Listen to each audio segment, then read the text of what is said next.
I think the thing to realize is that human trafficking is a very unseen problem.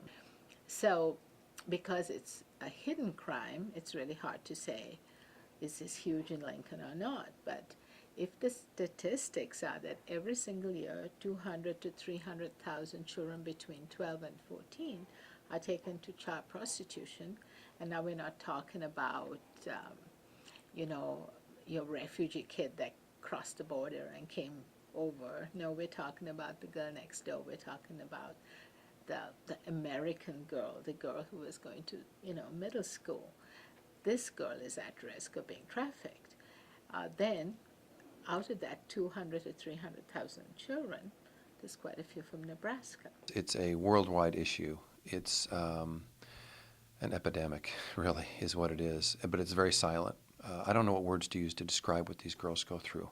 People don't want to talk about it. It's uncomfortable to talk about. People even say it's not family friendly. Well, what these girls are going through, there's nothing friendly about it. I was 6 when the trafficking first started. I didn't identify it that way. I was actually taken from my home. The neighbor actually was the first one to traffic me. So it was years before I was able to even come to grips with the fact that I had been bought and sold by other people. People, again, look at prostitution as a crime, and the criminal is the girl.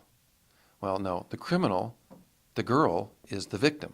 The girl is the victim. The criminal is the pimp.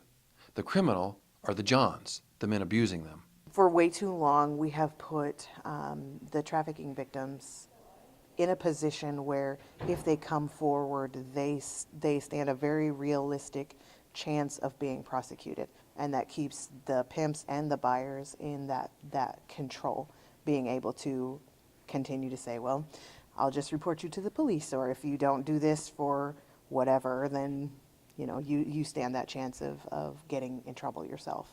I don't want people to think it's over there, it's these people, and how can they be like that? Because we have the same issue here on our own ground. It is just as prevalent here as it is anywhere else, but it looks different. I think that we have this idea or this image in our heads somehow that, it's little girls across the seas that are the ones that are being abused and exploited, and that is very true.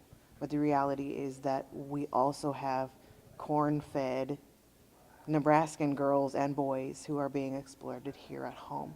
It's very well hidden, and I think part of that is because outside of Lincoln and Omaha, it's small rural towns where people don't talk about those things. It's really interesting. People were just shocked by this slavery thing. I thought it was over.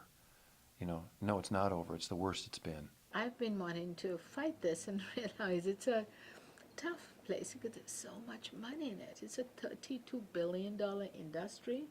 We're trying to fight it with a few volunteer organizations and a few NGOs and somebody writing a grant. Are you kidding? It's a huge man issue, but there's a role for men to get involved, and there's a role for women to get involved. There's a role for all of us to get involved.